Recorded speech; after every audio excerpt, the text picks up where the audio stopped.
Tell your मैं doctor D R. Rai, past secretary general of Indian medical association, BC Roy, national BC Roy awardee and senior vice president of at present I am the chairman of IMS social media committee. Sir, आज की जो meeting रखी है इसका क्या main उद्देश्य है? देखिए, आज की मीटिंग का मेन उद्देश्य है, हम अपनी डिग्निटी की बात कर रहे हैं। डॉक्टरों के ऊपर जो एट्रोसिटीज आ रही हैं, रोज के रोज आती हैं, डॉक्टरों के साथ मिसबिहेव जो किया जाता है, ये बहुत ही दुख की बात है। आए दिन हमारे डॉक्टरों को पीट दिया जाता है, उनके साथ व्यवहार किया जाता है। इवन कि जो नर्सिंग हमारे स्टाफ है उनके साथ होता है, डॉक्टर्स जो इकल्ले हॉस्पिटल में काम कर रहे हैं उनके साथ होता है। कई जगह पर तो डॉक्टर्स को मर्डर भी कर दिया गया है। तो इस चीज़ के ऊपर हम सरकार से पिछले 3 दशक से कह रहे हैं कि हमको हमारी प्रोटेक्शन की जरूरत है, हमें अपनी डिग्निटी चाहिए। लेकिन सरकार की बेदखली इसके अंदर कुछ नहीं हो रही, कभी उन्होंने ध्यान नहीं दिया।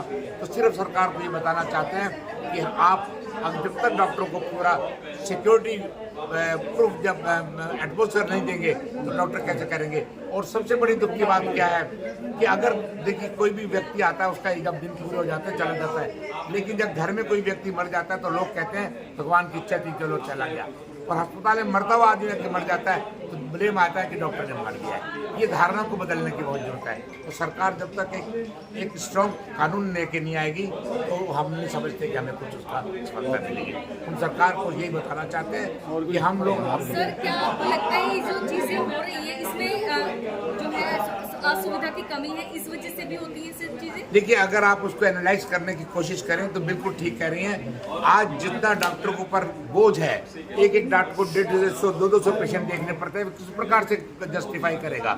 लेकिन उसको सहायता कहीं से नहीं मिल रही है, ना उसको सपोर्टिंग स्टाफ की मिल रही है, ना गवर्नमेंट की मिल रही है, ना यहाँ सिक्योरिटी की मिल रही है।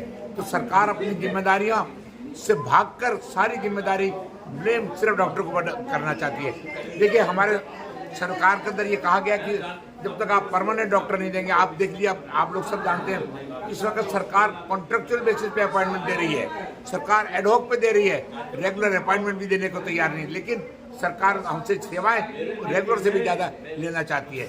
हमारे इंस्ट्रूमेंट पड़े हुए हैं, उनको खुले भी नहीं है, एक्सपायर होगी उनकी डेट। सरकार का ध्यान उस तरफ नहीं है, लेकिन एक तरफ जाना है, डॉक्टर पढ़ता है नहीं। लेकिन डॉक्टर साहब, देखा गया है कि इस समय अरे यार कर लो यार, क्या हो गया। डॉक्टर साहब, देखा गया है कि नॉन प्रैक्टिस का आपको अलाउंस मिलता है, उसके बावजूद भी हॉस्पिटल के डॉक्टर जो है नर्सिंग हॉस्पिटलों के अंदर प्रैक्टिस करते हुए मिलते हैं। तो सर, जो पब्लिक का गुस्सा है, जो पेशेंट हैं, जो उनके अभिभावक हैं, सर उनका दायित्व बनता है ना कि क्यों नहीं डॉक्टर चेक कर रहा है।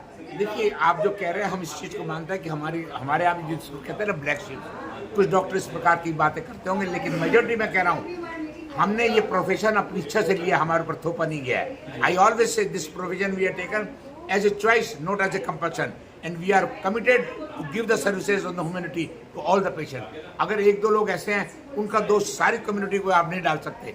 आप जो बुरे हैं, डॉक्टर भी हमारी एसोसिएशन उनका कभी सपोर्ट नहीं करती। हम भी कहते हैं उनको ऊपर एक्शन लीजिए, हम कभी कुछ नहीं कहते। ठीक है, आइए सर। पहले इंट्रोडक्शन। मैं Jitendra Kumar, president Delhi nursing federation. Sir, आज जो मीटिंग रखी गई है इसका मेन उद्देश्य क्या है? मेन उद्देश्य यही है कि जो आए दिन हमारे जो हेल्थ केयर टीम जी, इवन उसके अंदर डॉक्टर, नर्सिस, पैरामेडिकल स्टाफ सभी के फाइट फॉर राइट्स की बात है, उनके आत्मसम्मान की बात है। आत्मसम्मान क्या है कि आए दिन क्या है, हॉस्पिटलों के अंदर क्या है, पेशेंट के अटेंडेंट्स क्या है, झगड़ा करते हैं, जिसमें क्या सबसे ज्यादा मारपीट डॉक्टर्स, नर्सिंग, पैरामेडिकल स्टाफ के साथ होती है। क्या रीजन हो सकते हैं? उसके पीछे बहुत बड़े कारण है। बहुत बड़ा सबसे बड़ा कारण अगर मैं अपने व्यू बताता हूँ, बहुत बड़ा सबसे बड़ा कारण तो यही है कि सरकार शॉर्टेज को पूरा नहीं कर पा रही है।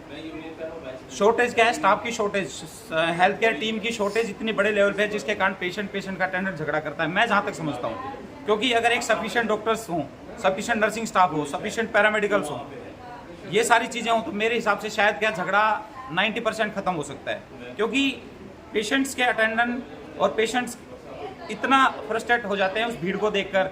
डॉक्टर्स तो होते हैं, कहीं ना कहीं क्या पेशेंट केयर इफेक्ट होता है, पेशेंट्स को प्रॉपर तरीके से नहीं देखा जाता। जहाँ एक डॉक्टर को 10 से 20 मरीज देखने, उसको क्या है शॉर्टेज होने के कारण 200 मरीज देखने पड़ते हैं।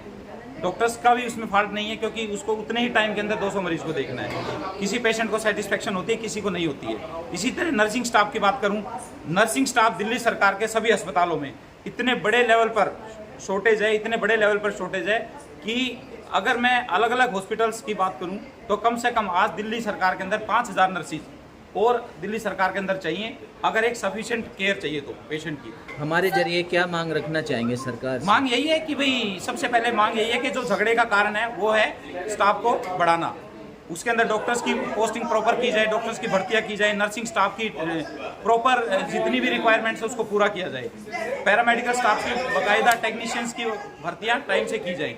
जब तक ये चीज़ें नहीं होंगी मेरे हिसाब से झगड़े बढ़ते रहेंगे, हमेशा होते रहेंगे। जानना चाहेंगे मैम आपको? मैं डॉक्टर ममता ठाकुर, गायनेकोलॉजिस्ट। मैं IMA ईस्ट दिल्ली ब्रांच की फाइनेंस सेक्रेटरी हूँ।